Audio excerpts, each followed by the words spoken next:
Yan dito guys, nagayat na ako ng sitaw.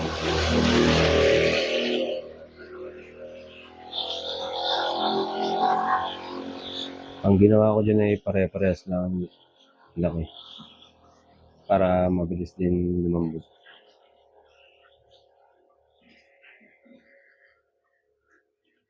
Nagayat ako ng bawang, sibuyas,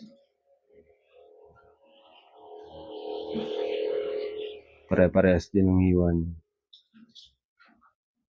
Ito guys, nag-ready na ako ng mga aking gagamiting sangkap sa pagluluto. Today's video guys, yan, magluluto po tayo ng adobong karne na may sitaw. Request ng aking asawa. Bawang, sibuyas. So guys, yan, menu for today.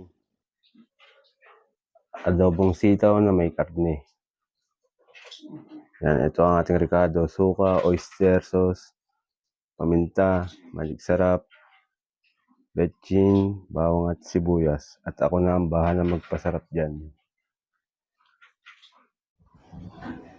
Painit tayo ng langis.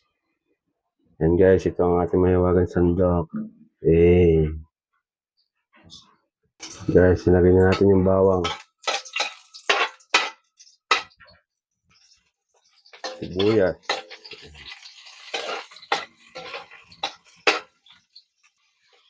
Yan guys, sinagay ko na po yung karne.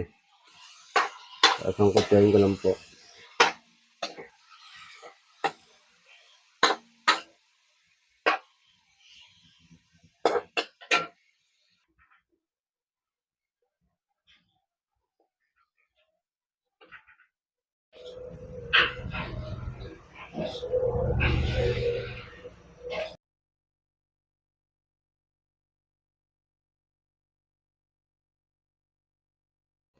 Yan guys, nilagay ko na po yung sitaw.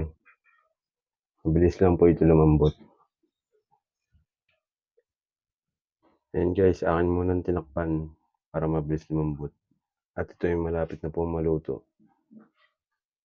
Yan guys, luto na po yung aming ulam na adobong sitaw. Siyempre, hindi mawawala ang pampagana, sili. Kain na po kami. Bye-bye. Paalam, salamat po sa panonood. Hanggang sa muli.